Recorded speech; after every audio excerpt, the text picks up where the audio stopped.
fiscal years for social services.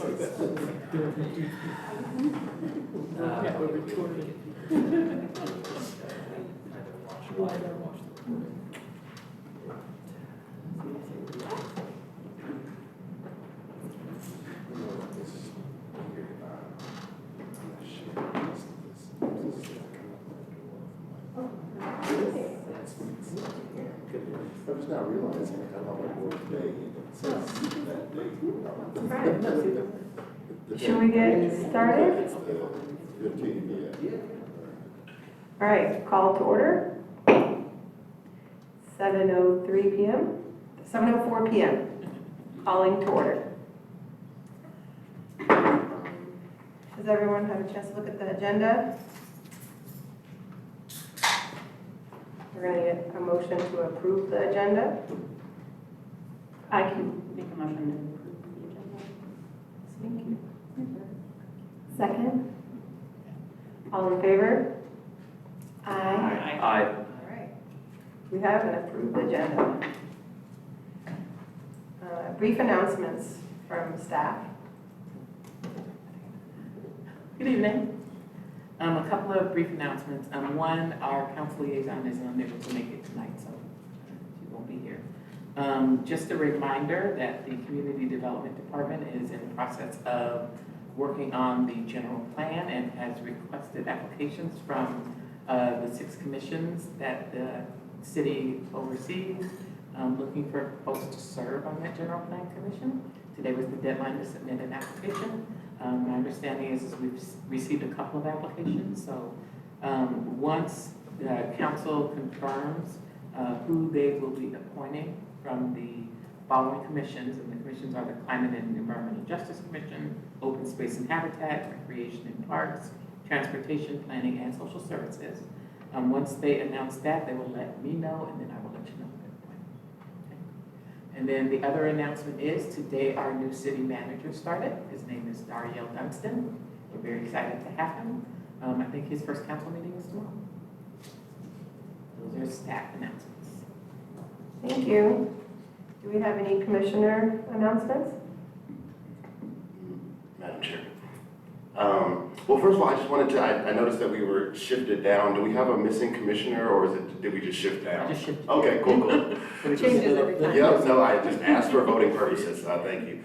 As I was sharing with my neighbor, I got a notice, I feel like commissioner announcements, at least in my, past commission experience, things that are relevant to the commission that sort of come up between this meeting and the last meeting, and I was sharing with my seatmate today that I got a notice on my door at my apartment complex this morning, and a bunch of it's not really relevant. There's a bunch here about issues that we're having with our trash, getting overfilled, and they're not really taking our trash.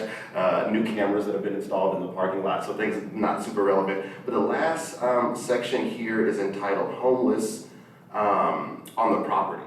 And so it reads, it's very short. I think it's 2 sentences or 3 sentences. But one more thing to address. Recently, we've had a lot of homeless presence.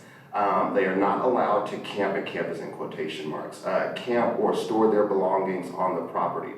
If you notice them anywhere or their belongings, feel free to contact me, meaning the management, or the Davis Police Department, especially if they are near your unit and you do not feel comfortable with them being there. And the last sentence is kind of the main reason why I wanted to share this with y'all. The police department has told me to inform tenants to contact them when they are present, them being, unhoused folks on the property, so that they can come as soon as possible to make them leave the property. The middle portions there about, hey, if you feel unsafe, that's what the police are, supposed to be for. That sort of makes a whole lot of sense to me. But it reminded me of a number of things I heard, on the campaign trail last year about, well, hey, I have this concern about unhoused folks either near my home or near my place of business or whatever, and I want to address that in some sort of way. But having that be police, be like the first thing that we're talking about here, seems like a mismatch when we have a Department of Social Services and Housing, and we went through the whole, Time for the 9 campaign and trying to reorient sort of how we, and so it just made me think, I wanted to share this just in general with my commission colleagues, but also so that our Director of Social Services and Housing can hear this, I just feel like, there's a possibility that apartment complexes across Davis, but beyond just my own, can maybe benefit from additional information and resources about sort of what's available and, how they can respond to, because I do just want to say, there's no lie here. In the past 4 months, there's been, I've lived in the same apartment complex since summer of 2019. I've really never seen this amount of, people storing a basket of their, goods right out of my bedroom window. So it is a thing they're not making that up in this statement here, but it just seemed like police being the response. It didn't really make any sense when we have sort of other resources here available. So I just wanted to share that as a tenant here in Davis. Thank you. Are we Thank allowed you. to ask a follow-up question? Commissioner, okay. Is it the non-emergency number that they shared They did- outreach, or is it specifically like call 911, or is it a police department? Yeah, no, that's a good question. They did not specify, there's no number listed here, it just says the Davis Police Department. Okay. And I can say that we haven't been to every apartment complex yet. And what private property owners do and the information that they provide is how they address their property is one thing. If there are incidents that are occurring overnight or on the weekend, they are not going to get a hold of our homeless outreach team, but they may get a hold of our clinician. So it's good information for me to have. I can talk to our community policing sergeant, and she can kind of have an overview of how we address that. Because oftentimes it'll be community policing that will respond, not patrol. Thank you. Thank you for that announcement, very relevant. Are there any other announcements from commissioners? Council liaison is not here today. So we will move on to public comment. This time, any public member may address the commission on matters listed on the agenda. Seeing no public comment, we'll move on to the consent calendar.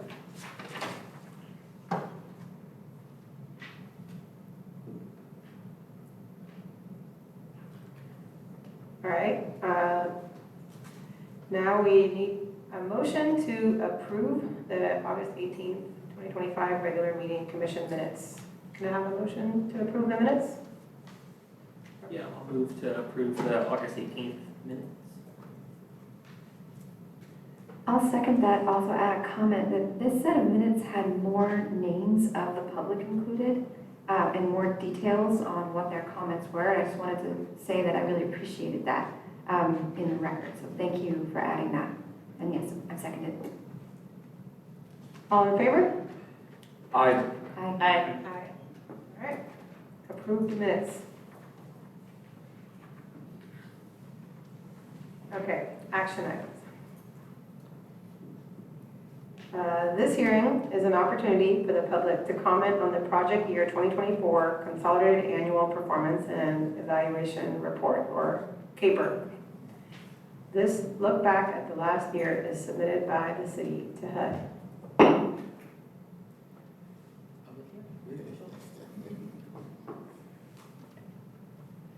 All right, I'll take it from here. Thank you. We will be providing a review of our consolidated annual performance and evaluation report. And tonight, Jennifer, who is our management analyst, will be providing that update. Drive.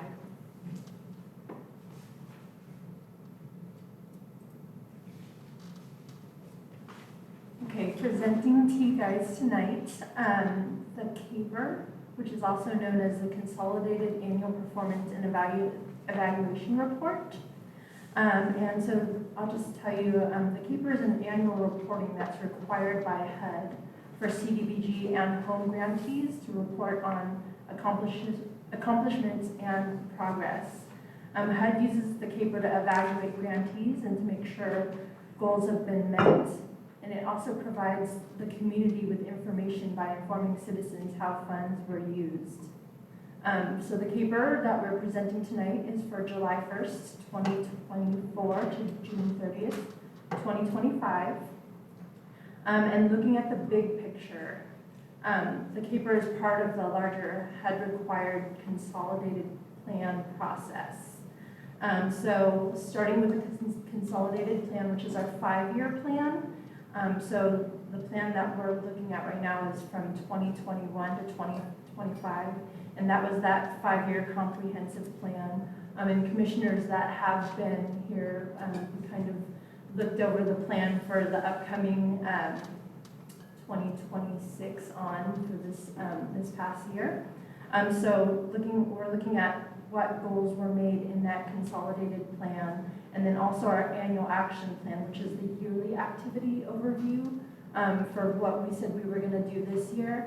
And so the CAPER compares what we said we were going to do to both what we said our goals were for the consolidated plan and also the annual action plan. So in 2024-2025, our allocation was $720,159 for CDBG and $342,202.15 in home funds. And for public services, which this commission kind of oversees and takes like a little bit of a magnifying glass to, here's a list of all the projects that were allocated funds in the 2024 program year. So it was a total of $108,023 to 7 organizations for 9 projects. And with the public service organizations, they're required to submit quarterly reporting to the city on metrics like demographics and also individuals served. And from the information that they sent in for reporting, we had for the year 4,281 unduplicated individuals served. And then some of the success stories that we had, Meals and Mills served an average of 228 seniors, a total of 8,411 meals for each quarter. So there's 4 quarters in this grant, so that was for 1 quarter. Yolo County Children's Alliance helped 45 individuals with health coverage enrollment. And then YCCC housed and assisted 39 low-income individuals diagnosed with mental illness. So if you have any questions. Oh, you want questions as you go? Oh. If you wouldn't mind going back one slide. I just want to double check. It says 720,159, but in our document it says 576,126. So there's a difference there in the figures. I just want to confirm that we're using the right numbers. On page 1 of the CAPER, 3rd paragraph.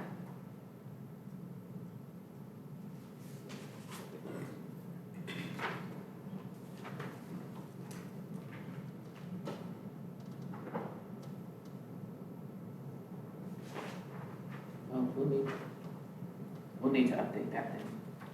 Thank you for pointing that out. Okay. Which one's the right one? The right one is the 721.59. 721. Does that include the February amendment of the unspent funds from the previous years? It does not. Okay. When we report on the paper, what we're really reporting on is just the allocation for that program year. Okay, cool. All right, please keep going. Thank you. I have one comment as well. There's another, might be a number discrepancy. It might be just me reading the table wrong. So table 3, what page is that? No, page 9. It does have the 720,159, right?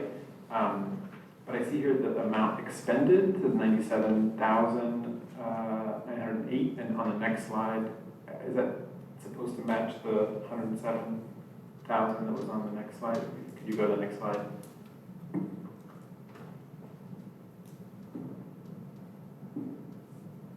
Are you looking at table CR15? Yes, CR15, yep. Okay, so the next line is for home funding. Okay. Down, and we did not expend any funds for that because we our affordable housing manager is the one that oversees that grant, and she was out most of the year, so those Yeah. funds did not get expended. Could you show the next slide in your presentation? Because you have I just want to make sure I understand that number right. Because it looked, yeah, the 108, sorry, yeah, the 108,023. Which one is that number supposed to be? Those are for all the public service projects. So when we ran the numbers for this report, we had not received full reporting and invoicing from a couple of our agencies. Okay. So is 108 the accurate number then? 108 is the accurate number Okay. for how much was allocated, and we do, I just received invoicing, so we should have expended 108,023. We'll probably be doing the draws within the next month. Okay. Okay. So does that mean the CR15 table, does it mean it needs to be updated then, or is it? So this is a kind of like it was a picture in time. So Okay. when we ran those numbers, Yeah. that is what we had. Okay. And just to follow up on the home allocations, we have not expended our home funds yet. We've got projects that we'd like to expend those funds on, but the projects haven't been greenlit yet. So we have more time to expend for home. We generally have anywhere from 5 to 7 years because HUD understands that development and construction projects take a while. So we have those funds sitting and available when we need them. And just as a reminder that when we receive our allocation from HUD, when we get that $720,000, only 20% of that can be used on administration, so we take that off the top. And then only 15% can be used for public services. And the public services piece is the piece that you guys usually are making decisions about. So it's a big number, but only 15% of that number can be used for actual services. The balance of that goes to activities like economic development, facilities rehabilitation. Those are the types of projects that I want to see with the balance. I'm sorry, just to clarify, the last comment you were making, Director Bailey, is that about the home match program? Where the table begins on, I think it's listed as page 10 at the bottom of the document, where you were saying that the funds are available, because it just doesn't list, for I guess like the tables on the next couple of pages, it doesn't list data, I'm sorry. No, that's okay. So this particular, let me take a look at it from my mouth. Yes, no problem. Okay, this is talking about match, You're right. which means if we were to receive a match, if we got our home allocation Yes. and the city matched it with additional funds, Right. did we receive any match? Okay. And we did not. All we Okay, received was the allocation from the HUD. okay. So, This is, so, you know, I hate to keep referring to my last commission experience, which is, you know, something that comes to my mind sometimes. We had the, you know, annual responsibility to look at the, or to do the city's first look at the surveillance technology review, and then city council sort of took a second look at that after we did. And there was a bunch of that report that the, you know, police department was forced to produce that was just statutory, and so we ended up in a number of sections where there were, you know, tables like this and so you know, for lay people like myself that have a political science degree, we don't really know anything, it might be just good to sort of narrative explain that in a section. I don't know if that's possible. it's not possible in this report. Okay, But but that's why we come to you, so we can explain it here. okay. And what we could do is add that information in the staff report Yes. that we provide. Yeah. So we can take that as Right, guidance okay. and add that in the staff report. Thank you. The report that we submit to HUD Mhm. is very prescriptive. Right, yeah, that makes sense. My concern is that, you know, just that the public-facing Yeah. document that folks, you know, maybe who aren't gonna come to a council meeting and aren't gonna come to a commission meeting and hear the explanation are gonna be able to understand what's going on. Okay, absolutely, it makes sense. So we will do that going forward.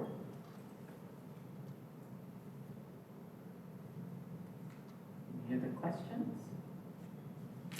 Concerns?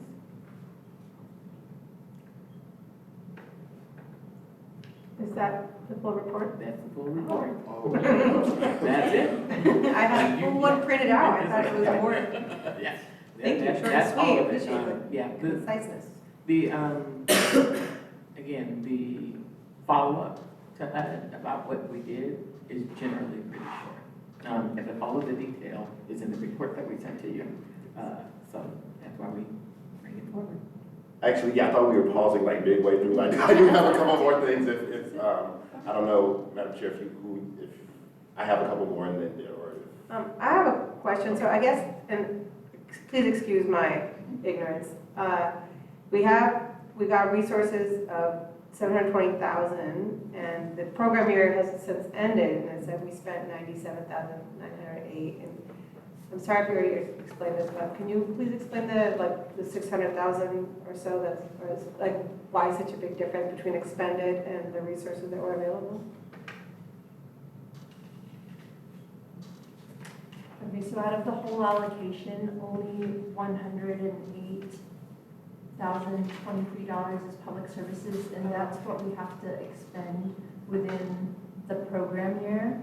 The other projects that are, we have some ADA and stuff like that, those projects were allowed to have a little bit more time to expend funds. And then we also have the administration, which we are when we're working on reconciling that with the year-end closing, and then we'll be able to draw some of that down also. Okay, thank you. And then I'm looking at, with the number of unduplicated individuals served and the success stories, were the organizations more or less were they able to meet the goals that they outlined in their proposals? Yes, so most of them actually did what they said they were gonna do or more. For this year, the unduplicated individuals actually went up for us. We did have the Yellow Food Bank, which I guess they serve a lot of people, and so that number pushed our numbers up total, but everybody did meet their goals. Thank you. Do you have a question? Okay, yes, thank you. And a bunch of these are just kind of like my previous one, just kind of like clarifications about the attachment document. Well, also, and I don't, the document that I think most of us are referencing that was the attachment, is that the one, Director Bailey, that you're referring to, that it's the official, we can't really change a report? Okay, got it, okay. So just wanted to be sure what our license is here. So just there's a tiny, I don't know, someone maybe has already caught this, but just in the second paragraph there where it describes this meeting that we're currently having, it has the wrong date. It has the 16th instead of the 15th. I don't know if someone else already caught that. Let's see. And this is just a question just in terms of the times that we're in, unfortunately, with the how things are federally. I'm just wondering if there's any sort of policy or priority changes from HUD or the administration more broadly that might affect our eligibility for this kind of support and funding down the line. So we have received guidance from the administration through an executive order. Some of that executive order speaks specifically to policies related to DEI. At this point, it doesn't apply to this particular program year. It's done. And as of yet, the city hasn't, for our annual action plan, we haven't run afoul of that. Our current regional continuum of care, which is really responsible for a lot of some of the wording and policy, is still reviewing how we can address that, because we've received additional guidance from the administration that some of the language that some jurisdictions and COCs are using, what did they characterize it as? Essentially what they're saying is that you can't use, you can't adjust the language to skirt the requirements. we're trying to understand what that exactly means. As of now, some jurisdictions and some COCs are, have pending lawsuits with the executive order. We're waiting to see how that will impact us.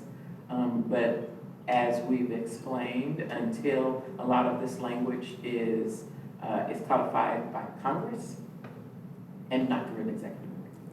So when we hear from Congress that some things need to change, we may address it. Okay, no, thank you. I feel like if we pass this conversation without someone asking that, we weren't gonna be doing fully our job. And that executive order, and I'll just let you know, if you want to see the executive order, it actually is in the report that is going to council Okay. tonight, that's going to council tomorrow. The one that night. you sent us It's this one of the morning? attachments, yeah, Okay. it's one of those attachments, so you Okay. can actually read the executive order. Okay, thank you. There's a table talking about breaking down ethnic demographics. I believe, let's see, it's. There's a few of those, I'm sorry? I said there's a few of those. Right, yes, the one I'm referring to, I think is, hold on one second, I have to flip back and forth between my notes, and, let's see, I think it's on the page listed as page 8, at the top. I guess it's CR10 is the table. The only reason sort of my eye sort of was drawn to this is as you look at the different groupings, you know, that's, while not having the 2020 census for Davis laid out right next to me, that seems to track what I sort of understand are Davis's demographics. And just, you know, as I'm looking at that, I'm thinking, is that, given that there's sort of a difference between what our overall population demographics are and sort of what the demographics of the people who are sort of most in need of like the city's responsiveness in the priority areas that were listed in the report, my assumption would be that the demographics of the people served would be slightly different than just the normal Davis demographics. Is there something wrong with my sort of assumption there? So this is reporting that comes directly from the providers that are receiving the funding. So they may ask this question, they have the categories are prescribed. So when they're doing their intakes and serving clients, they will ask them to self-report what their ethnicity is.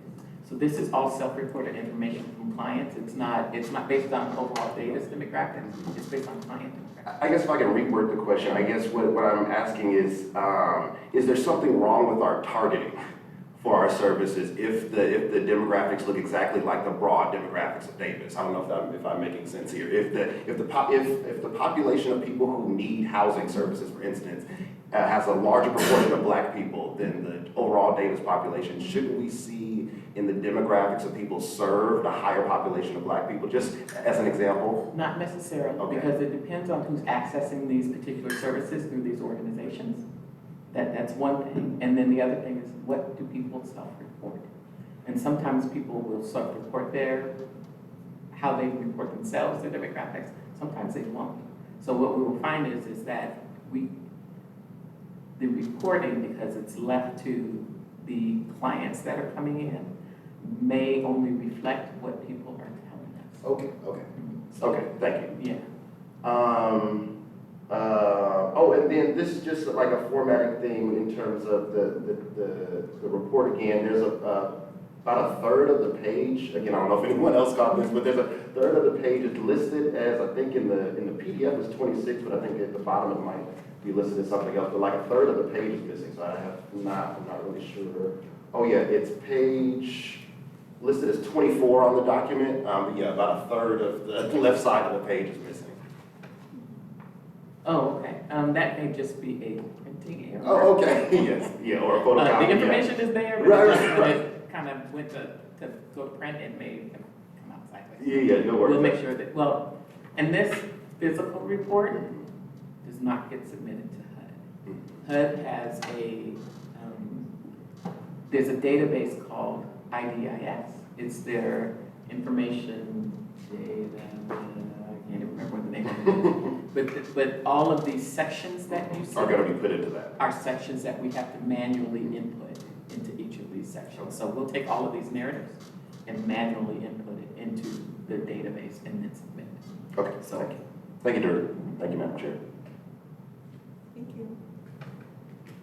Are there any other questions or comments on the draft paper? Yeah, I had a few questions. My first question is about some of these success stories. Are these what these organizations did holistically or based solely off the funding the city received? This is based solely on the funding that the city received. When they're reporting to us, they're telling us, this is how we spent your funding. Okay, great. And the other question I had with a potential follow-up is the table that starts on, I guess, page 2 of the document and kind of trails on for a few more pages. How are some of those expected numbers come up with? As a new commissioner, I wasn't involved in this early process. Were some of those prescribed based on demographics, or was that kind of a joint discussion saying this is kind of our aspiration and goals? So when we contract with these organizations, we ask them, we give them a format to provide their reporting back to us. So there is a report that they give to us. It's got demographic information, it's got what their scope of work is, and they report back on the goals that are set in their scope of work. And then they give us, they may give us income information. It's all formatted in that way. And then we also ask them 2 questions. We ask them, what trends are you seeing? And have you had any success stories? And they would provide those to us in reports that are quarterly. Great. And then the follow-up question there is, I noticed in the percent complete in both the actual and the annual, there are a lot of 0%. Is that something we should be, especially if this is the end of this report? Yeah. You know, it's like a 2020 through 2025. Are we at all concerned about a lot of 0% here, and what does that potentially mean for future funding or how we evaluate some of these organizations, funds, et cetera, et cetera? Some of those are related to the actual IDIS report that may look at what we're reporting versus what was reported in our comp plan. The numbers are not always accurate. What we will do is go in and manually kind of calculate that and upload it. Doesn't mean the system will accept it, but that's generally one of those glitches that we see in an over 20-year-old reporting system. So, but for us, we will manually go in, and you'll see that some of these goals and categories don't necessarily, you see the goals that are over here on the left, some of these categories are on the left. They come from what we may have put in our original con plan, and sometimes we will make adjustments to those in our action plan, and if it doesn't quite fit with what we saw in the original, it may not get completed. Okay, thank you. Fun times. Yes. Yeah, follow up on this table. I know it's a very prescriptive report and there's specific, filling out specific sections, but yeah, I agree. It was also start reading, you know, that and then the funding and not finding a straight narrative to explain some of the questions around the zeros. And so it seems like, is there any of the sections when we're uploading to IDIS that we can talk through some of that more or give explanations around that? Generally, it depends. We can address it in the narrative sections that they allow us to have. So in wherever you see that there's a narrative where some of these goals are, we can do it. But in the tables, it's much more difficult to do that. So those explanations should show up in some of our narrative about how are we serving, how are these actions being taken, and what are we saying. So we try and get that in, wherever there's a narrative table, we try and have that information. Okay, yeah. And then, yeah. Or, you have another? No, I was just gonna say, and I like the idea that you brought up of putting it into our own staff reports. So when we submit them to you, it's a little bit easier to kind of understand, okay, this is what we're working with. Here's what we're finding locally, and here's where the discrepancy is with when it gets uploaded. We'll do that going forward. Yeah.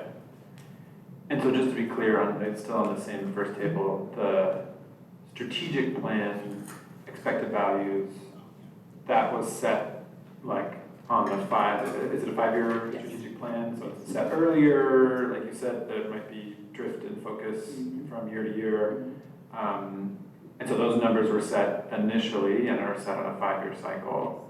And then for the program year, expected and actual, or those are probably set with each contracting With the period annual with plan. the annual plan. Yes. Okay, so those, I mean, so in theory, those ones should be like more accurate, or should be, you know, we should be seeing, I feel like, more results with those ones, because there's less, you know, we're setting it's an annual cycle, we're giving money on an annual basis, we're expecting to see these results on an annual basis. So I guess it's maybe a little surprising that those are still also, you know, some of them, there's a few that have values, but yeah, there's some, you know, quite a few that are. And the caper can be a bit frustrating because, as we said, with the information that's input, a lot of it is based on what the original comp plan was. So they're going, here's what you said in your 5-year plan, and we haven't gotten to your annual plan yet, so we haven't put that information in there, but we still want you to report on, this is what you got. So it is not, I wouldn't call it intuitive, but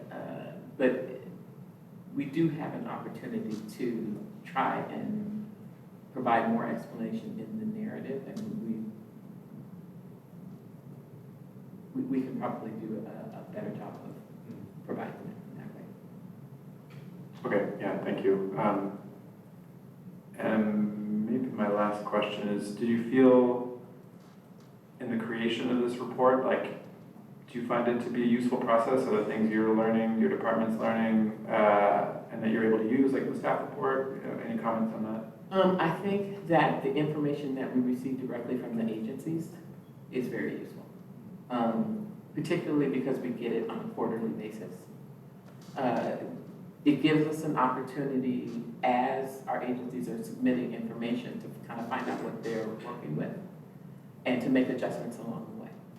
One of the things that we try to explain to our agencies is that it's always better in your report to let us know what it is that you're facing. You may have said that in your original scope that you wanted to serve X number of people, and you're finding that you may not be able to serve that number, or maybe you're serving more, or it's costing you more. We ask them to put that into their quarterly report, so that if we've got to adjust how their allocation is, you know, being expended, we can do that with them. They can, if they need to adjust some of the numbers that they're reporting of services, we can make that adjustment too. We want those quarterly reports to kind of inform the department what's going on. You'll see that though, that the majority of our agencies, these are not large amounts of funding. They can expend them pretty early on and pretty quickly. So there are only a few agencies that are receiving funds that they're able to stretch out through the entire program year. But most of the smaller ones, they invoice pretty quickly and are done pretty quickly. Yeah, some of them invoiced for just one quarter and it was the whole grant. Because they really are small grants. And again, this is a reimbursement program. All of the funds that we expend are all through reimbursement. There's no disbursement. They don't get their money upfront. So they have to report to us, here are our outcomes. And we've written checks for all of these scope of work things that we've done. So we're asking for reimbursement. So most of them pretty quickly submit the information and get it. Thank you for that detail. It's, yeah, helpful and interesting. It seems like it's, yeah, like you said, it's not, I'm betting their annual budgets are, you know, 10 or 20 times, 30 times the size of these amounts. It's making me think that it's a bit of a, you know, administrative burden, probably, maybe, for them and for us, you know. I mean, we're getting this, I'm wondering, I know this isn't necessary, well, maybe it is, because it's an evaluation, so we're trying to decide, you know, how's this going? Is this going well or not? Is there any ever thought about being more focused with how we're allocating these funds and just strategically picking a couple organizations that we feel like are, really making a difference or really have a specific need at this specific time that's going to have a bigger impact, that might be more influential for them, might, reduce administrative burdens across, these whatever 8 organizations. Yeah, is there any conversation or thoughts around that? So that's something that the commission can decide it wants to do. This is a competitive process. So we advertise widely that these funds are available. And typically we get a number of organizations that will apply. As long as they are meeting the criteria, which is you have to be serving Davis residents and you have to be serving low-income residents at that, then we encourage our agencies to submit for whatever program they think will be effective. How the commission determines, if you wanted to say we got a total of $108,000 and we aren't interested in a competitive process. We think this particular agency is the one that we want to. You can propose that, and council can determine if that makes sense for them because you're wanting to have more bang for your buck. This is what I tell agencies. The first thing is, government money is nice. It comes all wrapped up in lots of red tape, and it's sticky. But these funding allocations are your launching point to go out and get other money. So when you receive funding from your local jurisdiction, it's basically your jurisdiction saying, we have confidence in this organization, we think they do good work. So you take this and you go to private foundations or you go to donors and you say, city's got confidence in us, can you have confidence in us too? Sometimes just having that endorsement from the city is enough for them to go out and fundraise someplace else. So they know that this is complicated. They know that it's administratively burdensome because when we do our technical assistance workshops, when we're encouraging agencies to apply, we make sure they understand that we're going to be asking you for quarterly reports. We're going to ask you for backup documentation when you're submitting your invoices. If you're saying that you are paying for a staff member, I need to see payroll. I need to see what benefits you're paying to them. I need to see that they've received a paycheck and that it's been distributed. And we need to know if you're going to be paying for, if you're paying for operations items, we need to pay for a phone. I need your phone bill. I need to see all of that before we can even get you these funding. So we let them know ahead of time, you'll need a really good bookkeeper or a really good accountant because I can't reimburse you if I don't have this documentation. And Jennifer is my management analyst. She's our contracts analyst. And so she's on the phone with them quite a bit saying, you submitted this, but it doesn't match up with what it is that we thought, or you didn't submit backup documentation for this particular position. Please submit. So we spend a lot of time with them. We make sure that they're aware. And we make sure that they're aware is that we understand that these are small amounts, but our expectation is that you'll use this to go out and support the broader organization.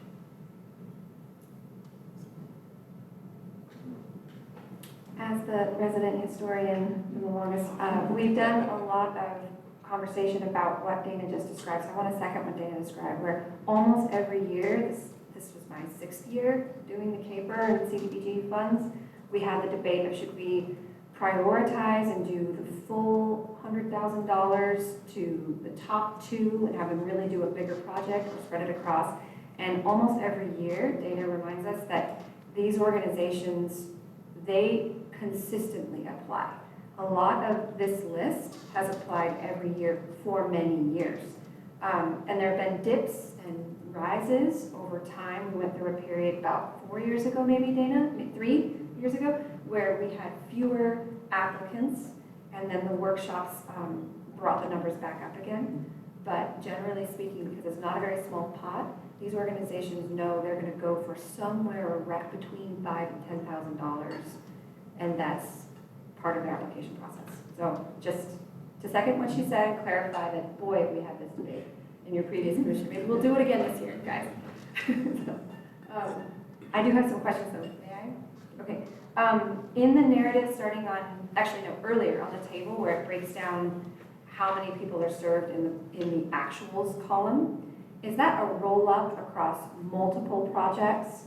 Where we're not gonna say, you know, YOLO Crisis Nursery is this entire row, but it's multiple. It's multiple. Okay. Do you ever break it out in the CAPER or for the staff report of how many of these projects served, how many people? Because you have that information, and it might, I think, especially in our review for reallocation next year when they reapply, help us identify who's having the greatest reach, although I believe all of these are. And it may shed light on the point that Commissioner Horton was making earlier about, based on the demographics of who's being served and based on the information that we're getting, are the organizations reaching all the groups that they need to reach that are most in need, based on the information if we're receiving it. I think that that was an important point that you raised. So, okay. Okay, but we can't say that all 49 are from a single organization that found the mix. Okay, so that answers my question there. On page 16, it lists in the staff affordable housing manager, management analyst, homeless coordinator, and 2 outreach public safety specialists. What's the name of our homeless coordinator? That's Evan Sanders. And isn't he also one of the 2 specialists, or do we actually have 3 in that office? We have 3 now. We hired our 3rd in June. So Evan's been promoted? Yes. Aha, okay, that was clarifying. Thank you for clarifying that. Okay, and then I have just some feedback about where DCMH is placed across these 2 pages. On page 16, the subcategory we're responding to is reaching out to homeless persons, especially unsheltered persons, right? And on the next page, it's addressing emergency shelter. But the description of DCMH on page 16 talks about their housing, and on page 17, it mentions the day shelter. And it doesn't talk about their outreach, even though our CDBG dollars, we gave them $16,000 specifically for outreach. So I think to report on that, it should go on page 16 and be explicit about the outreach that they do. It says homeless navigation point, but it doesn't talk about what the dollars were spent on, and the purpose of those dollars was outreach. And they are definitely doing that. And we have evidence of that. But I think it's missing here. Okay. And I think so I would swap those paragraphs because the day shelter and the outreach belong on page 16. So there's that. And then also, Downtown Streets team is described in the following paragraph, but Downtown Streets team is not a recipient of CDBG. So, No. and there's a number of other things that are not CDBG, but it's not listed on here that they're not. So that should be called out. Okay. We can do that. HUD will generally ask us what our overall response is. I see. I think you're right that we should clarify that DST isn't receiving Right. funds. They're just part of our ecosystem over here. Right, as a lot of the description is, absolutely. So a little bit more on that question. Davis Community Meals and Housing expanded their emergency shelter. Did they use CDBG funds in the expansion, or did that come from the general fund? Because if it was CDBG funds, then I suspect that this number is actually supposed to be higher, but it may have been general fund allocation from the city. I believe that was general fund for the 8 beds. So the 8 beds are CDBG, but they were not included in this allocation. It was some of the funds that were reallocated from previous years, which are not reported in this report. I see. It was a substantial commitment. Yeah, okay, that's from the February report, where it had the Pacifico dollars and everything. Okay, all right, so that's the reason for that gap. Okay, so my memory wasn't crazy. All right, so then on page 17 at the top, we talk about Yolo County's homeless strategic plan. Where's ours? Shouldn't we mention it? It's not. Yes, we can. We mentioned that we have the steering committee, but it's in reference to Yolo County. But not for us. The Yolo Oh, I County see. Homeless Strategic Plan, the Okay. region's roadmap, that I think. We will make sure to add a section Yeah. about our, thank you. Yep. like about our work. That's right. That's right. Okay, and then I have one more that's also Aggie Basic Needs is listed, and that's another one that I believe we have tried to give CDBG dollars to student serving organizations, and we cannot. So I want to call that out on page 18, and they're also not CDBG. Okay, those were, I'll pause there and make room for others. Any other comments or questions from commissioners? Seeing none. Do we need a motion to recommend that you, No, we Submit just this. need to, close the public hearing. Council is the one that has to determine that we submit. So that's, it's on council's consent agenda tomorrow. okay. So we will be closing the, Madam Chair, I didn't know it just as a formality, but did we open for public comment? Yes. Oh, you did. Already. Oh, wait a minute, hold on. No, that is next, because we were still reporting. Thank you. You're, so, public comment. public comment? Oh, thank you for that then. Do we have any public comment on this topic? Seeing none, we will be closing this public hearing. Isn't that like this? There we go. Next up, regular items, 2025 subcommittee reports.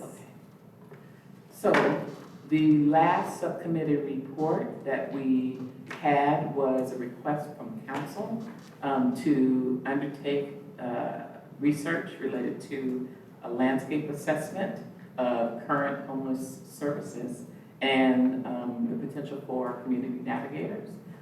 We provided that report to council, and the subcommittee reported to you all at the last meeting. So we will be, it is on the agenda for tomorrow for council, just to provide the same update. Our subcommittee members will be providing that presentation, but that is the last subcommittee that we had. We do expect that council will reach back out to the Social Services Commission to undertake a review of a down payment assistance program. Right now, the fiscal committee has just completed its report, and it still needs to provide its findings to council. I'm assuming that once that report from the fiscal committee is complete, then the council may ask the Social Services Commission to form a subcommittee to do, like it did with the landscape assessment, do a review and assessment of impacts of creating a down payment assistance program. But at this point, we're still waiting to hear from council.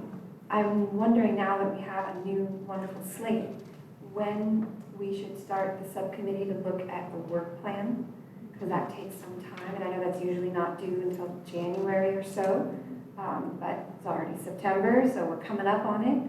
And just to share a little bit about that, we usually have a subcommittee that gets together and looks at goals and priorities for us to work on over the year.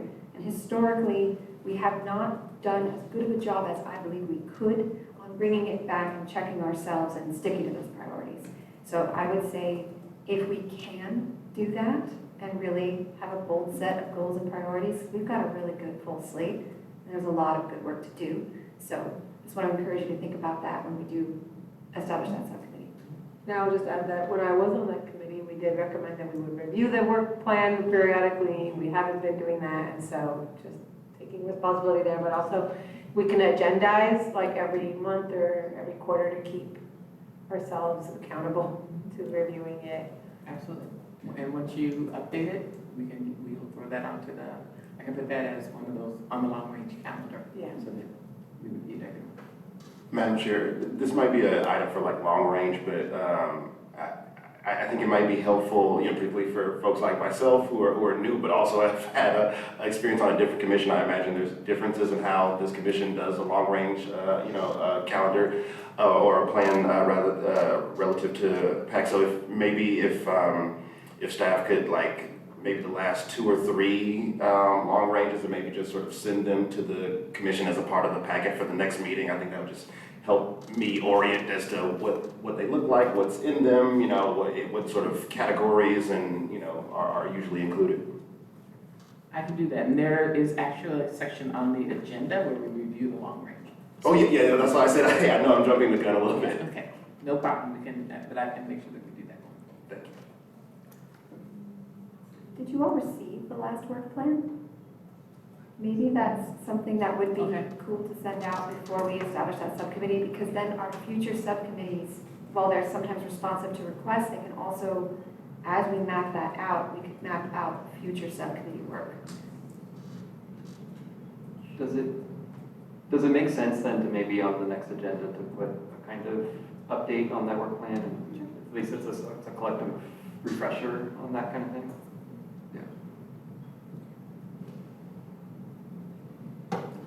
Well, the committee, I mean, we had the subcommittee on it, and I don't know if that was for last year or the year before, actually. It was the year before. So I don't think did we have a subcommittee on the work plan last year? I don't think we did. It's time to bring it This would back. be new to Commissioner Bringer and I as well. So I feel like we are Great. in that All the same boat. more reason, let's do it. So I'll yeah, make sure I send it out to the full commission, the last one that we had, thank you. okay? Thank you. I think it's good to hear. Sorry, can I ask one more?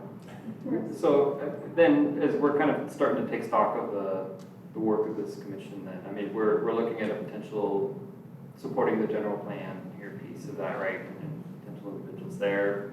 You were just suggesting a potential review on the down payment assistance, and then also this work plan here to it. Are there any other additional things you could see on the horizon? Those are the larger items. So there are a couple of things. Your work plan is internal for the commission. So this is what you'd like to kind of tackle. Council may ask for specific research. That would be what council wants you to do. And the general plan is really overall city project. So that's why there's so many other commissions that are involved. What you want to tackle is kind of up to you. And I'll have to go back and take a look because I know council made some comments when it made adjustments to the commission structure. I want to review that and get back with you about what council expects as far as assigning particular items. If I could maybe like add on, because I was like, what are we talking about here in terms of when you made the announcement about the body that was going to be assisting with the, yeah, right. And, you know, my memory was, well, wasn't that supposed to be with the whole commission reorganization? So I'm kind of wondering what what sort of different expectations there are for how Social Services Commission is supposed to operate, and that's sort of different from how it did pre the commission reorganization. And then on top of that, how this body that you were talking about in announcements is supposed to play into that too. Yeah, and those are two separate items. Right. So the general plan is mandated by the city's charter to complete. And it does specifically address items that are essentially in our housing element. And that's why you see those specific commissions that are working on those elements. The restructure was undertaking of council specifically, and it was a different, it had to do with more operations and city operations. And so it's two very different things. But I do understand, maybe I think folks up here on this dais were sort of involved with that conversation. I think one of the key purposes, if I recall correctly, of the commission organization, even though it was, about a number of different priorities, but I thought, right, I think at least one of them that was seriously considered was having the commissions be more aligned, I think was the mayor's words at the time, with the general plan process. Yeah, and when I look at the email that came from Community Development, which is in charge of the general plan structuring, they really wanted to, this is an update of our previous plan, and this is, the structure of this undertaking of general plan is completely different than the original undertaking was. This structure and looking at these policy topics, how we're addressing it through the general plan it's less broad than the original one was. And that's why they really did focus on those elements that have more to do with land use. And that's why they're looking at very specific commissions, the climate, open space, recreation and parks, transportation, planning, and social services. And when they say social services, they're looking at you addressing specifically affordable housing. So those 6 items are going to be the foundation of the new general plan. And that's different than council's vision for what their expectations are from all of the commissions, and how they expect them to function. So that was one of their goals, is how do we get this, how are we gonna look at this for the general plan? And I think the way that what they determined is we're gonna do this, for the general plan, we're going to do this through a community development lens and look at just these 6 commissions. But for the restructure, it was a bit of a shuffle of what are we currently doing and how can we do it better based on what council sees. And that's kind of the only way I can explain it. I do look forward to you sharing more insight and clarity on that sometime in the future. Where were we? Public comments for subcommittee reports. All right, do we have any public comment or subcommittee reports? Seeing none? Liaison reports? So, I want to talk a little bit about our liaison process. This is a 2-year-old process that I think we've done for a couple of years. And really what we do is when we approve the agencies that are going to be funded, we give our commissioners an opportunity to go out and talk to those agencies and understand what it is that they're doing, talk to them about what their scope is, to tell you, what's happening with the agency, who they're seeing. This is really a chance for them to kind of show off. It's not meant to be, it's not punitive. We're not asking you to monitor. That's our job. This is really just an opportunity for you to get to know the agencies that are working here in town. So right now we've got 8 programs that we have available for our 25-26 roster. And these are the agencies that receive funding 25-26. You'll see there are 2 agencies that receive 2 allocations of funds. That's Davis Community Meals and Housing for outreach and transitional housing, and state for emergency rental assistance and the food pantry. And then the other agencies here are Meals on Wheels, YOLO Children's Alliance, YCCC, YOLO Crisis Nursery, and the food pantry. So this is, a chance for the commissioners to determine who they'd like to visit, and when you'd like to visit them. So I have this in the slide, but this is not going to work for me to type in the information. So I pulled it up. Get the mouse to play with me today. Would you like folks to sign up for? Yes, so when you decide on an agency that you would like to review, we will send you their scope of work and we'll send you formatting for a report. It's just a matter of who wants to see who.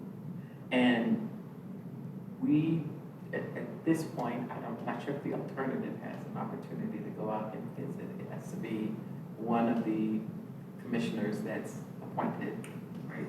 Yeah, I know. But it Can we doesn't bring mean- visitors? Can you bring visitors? Yes, and that's what I was gonna say. If you wanna tag along with somebody, you are more than welcome to do that. It's completely up to you. But these are the agencies and the programs that they are proposing to undertake. And what I would like to know is who would like to do which. And then if there's a month that works for you, we try and do this through at least July of next year, so there's plenty of time to do the presentation. If you want a little more time to think about it, you're welcome to do that too. I can always come back. So Or we you can have duke it out. 7 agencies, Mhm. 7 commissioners, Yeah. and And an alternative that gets to go with anything. so there's one that's kind of 2 in 1, so. This is true. Or a couple.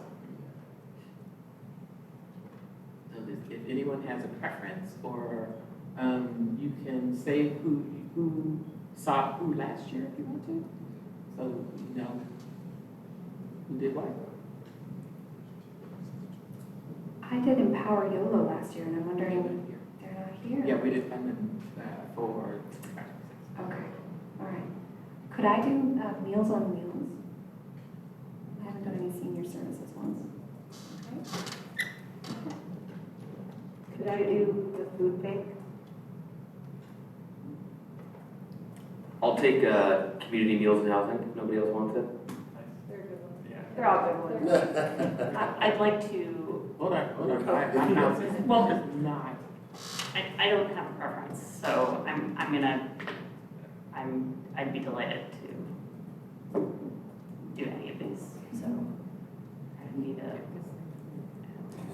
the odd person out. We're having technical difficulties right now. Trade. No, it's just slow. Okay. Okay, and then we had, who was next? It was Yellow Crisis last year, you said? I had a Davis Community Meals and Housing.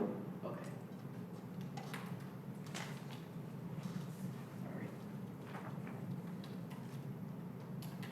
Commissioner Brumbley, you said somebody? What did you say? I was maybe making it more difficult by saying I will do any of these, so. Okay. All right, well, So, anybody, yeah. let's see who's got a preference. Could children 0 to 5 is exactly my wheelhouse. I'm happy to do the crisis nursery. All right. Yeah, and I don't have a strong opinion, but YOLO COC would be my first preference. Okay. Yeah, I'd be interested to talk to STIAC, short-term rental assistance. YOLO Children's Alliance.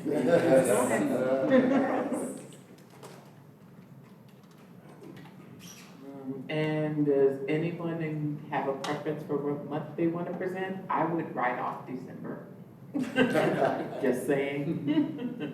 But, between October, November, and January through, I would say, June, it's 6 months.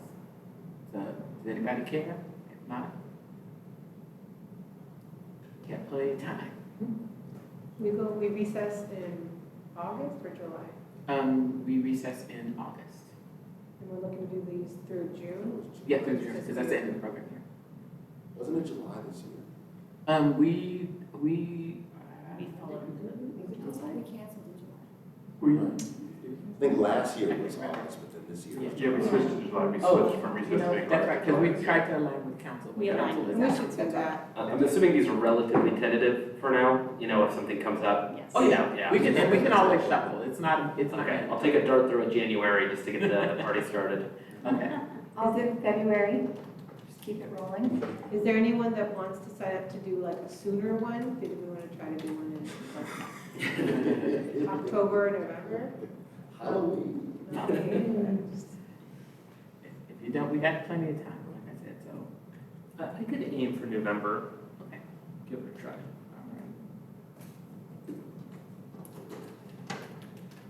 I can do April. Brown Lake March. Okay. So we've got, plenty of time, so between February, March, April, anybody want May? I can take May, sorry. Okay. Stick STIAC. And then state, June? Oh, I was May, but yeah, I can do June, yeah. And then you can always shuffle. If something comes up between all of you, you can just shuffle what you want to do, so. Yeah, and you can visit the agency whenever. Yeah, Like, You just absolutely. have to report it out when. Yeah, this is your report update, but you can go see them whenever you want to. And we encourage you, if you want to, you can ask them if they want to kind of come in with you, and they can make public comments. A lot of our commissioners do a couple of slides, but the report is formatted, and I'll get that out to everybody. So I'll send this out to everyone so everyone knows who's doing what, and then go from there. This all over again. We had to make everybody dizzy again. Apologies. Okay. Oh, public comment. All right. Are there any public comments? Any public comment on the liaison process? We have next fiscal year 2025 planning and long-range calendar. Let's put that in there. That comes with number 2. Okay, so this is our long-range calendar, and we do them on a calendar year. But you see that what we are usually planning for are informational items that vote items here, I need to dump that. Action items, those are items that you would vote on. Any committee updates and any liaison updates. So I will update this document to reflect what we just did. What we have coming up through the end of the year, change that general plan update because they didn't do that. We are going to start our process to let agencies know that our NOFA process is going to start, so they can submit applications and we'll do our technical assistance workshop in December. Next month, Community Development would like to present on a couple of affordable housing projects. I have to take a look and see, Community Development was also considering bringing agencies together to talk about the JRD process. So we were holding November. Not sure if that's going to happen or not, so I'll confirm with them. And then December, like I said, is generally usually a wash. So I'll need to update all of these long-range items for next year, so we know what's coming to you when. If there are things that you would like to see, we usually have some items that we can reserve down here on the bottom, where if there are a list of things that you want to talk about that are outside of the funding process or outside of affordable housing projects, if there's something in particular you'd like to study, you can always let us know and we can put that on the calendar as well. So these are items that you can determine what you want to see when. But I'll update this, I will provide it to the commissioners, so you can kind of see the formatting, see what's happening when. I'll confirm with Community Development, when projects are going to come forward and when they're going to be requesting assistance with the general plan update, and information that they'll be providing to you. So I'll update this document so you have that. Thank you. Next item, commission and staff communications. Dina? Yep. So I have an update on our affordable housing projects.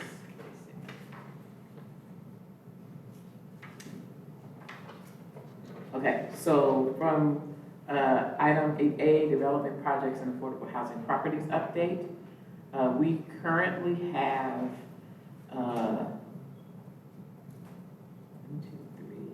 we have 3 properties that are in the city's portfolio of ownership housing that have been sold. Those properties it's a part of a revolving program for first-time home buyers.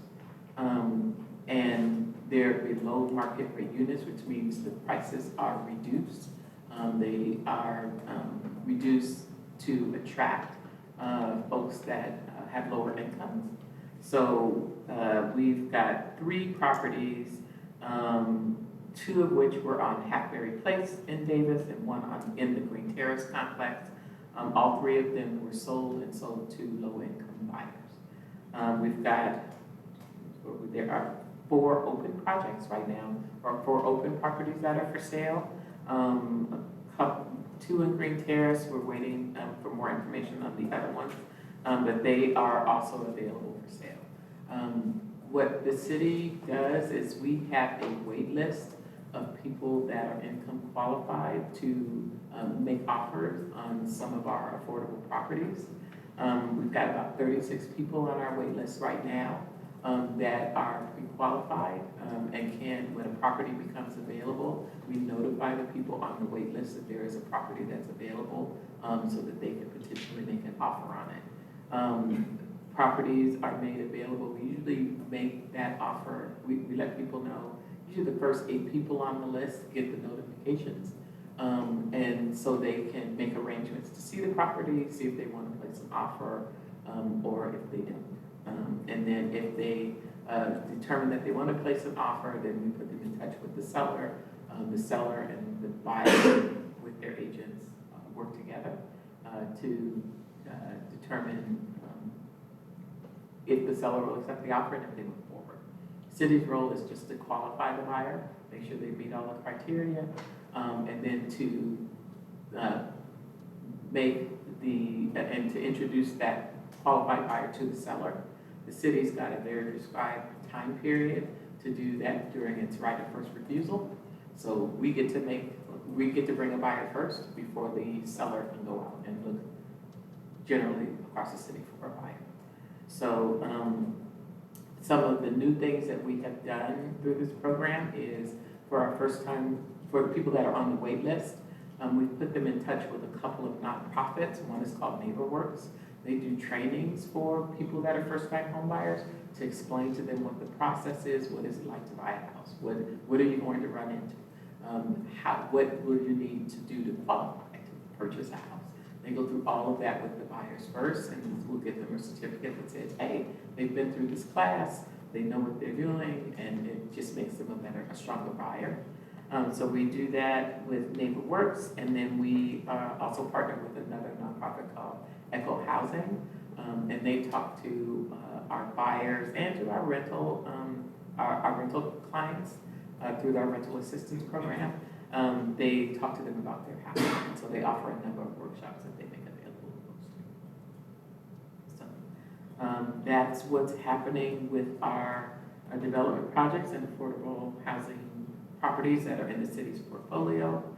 And as I said, community development has a couple of projects that they will bring forward, but they will be separate in our homeownership program. And then as far as social services and housing, just want to mention that tomorrow night, the department will do a presentation on our homeless system of care here in Davis. It's a comprehensive report on this is what's happening related to homelessness, who we're working with, some of the trends that we're seeing, our challenges and our opportunities. Council asked for that update, so we'll be providing that tomorrow night. You can find, and that report, again, as I said, will include a presentation from your subcommittee about the landscape assessment. You can find the full report on the city's website under the city council page, under agendas. So you can draw it down, take a look at it in advance. If you would like to make comments, you are welcome to make public comments, either in person.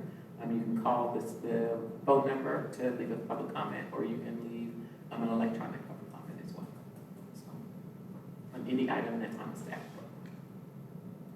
Thank you. And do I have anything else for you? No, that's the big update from the department. Yeah. We are all invited and encouraged to attend the meeting, and Dana, were you going to be able to send out, I think you already did, but just. Yeah, I think in the email that I sent you guys, it had the phone number and the place where you can leave the email. If not, I will send that. Thank you. And you sent the report actually as an attachment as well, I right? think so. Thank you. Excuse me, will that meeting be here?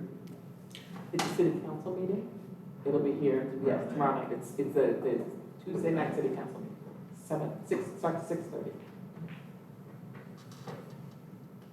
there any public comment?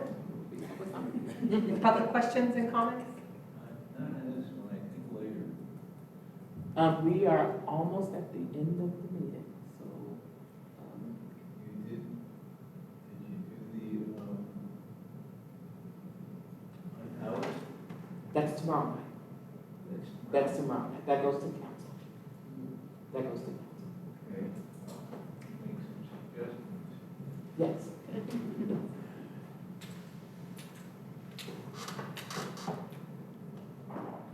Hi, my name's Jeffrey Stallman. I'm a City of Davis Senior Citizens Commissioner and a Yolo County Commissioner on adult and adult services.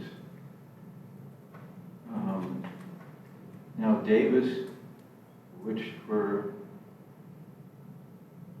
a few decades now has been using SECA to prevent housing developments, can no longer do that. The state is offering infill projects. These will be buildings that are 85 feet or less, which is basically 4 stories. And there are huge areas in Davis that are just empty. I mean, if you look at between Covell and Market, from Pole Line all the way past J, it's just acres of empty land. The same thing on East A Street. I think the next thing to do would be to get rid of Measure J. And that would allow things to actually be done. And with very little cost to the city in terms of the building. The maintenance and the other things, that's different. But the aid is out there. They're willing to do infill building in cities. And Davis has a few places where that can be done easily. And is also near public transportation. So when I hear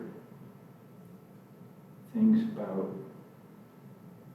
services being offered to the unhoused, well, the problem being solved is right in that word, unhoused. So to get the unhoused housed is very important. And that would, of course, be very low income housing. And we could really take care of the whole problem in Davis just by following that and researching it. Thank you. Thank you. Any further public comment?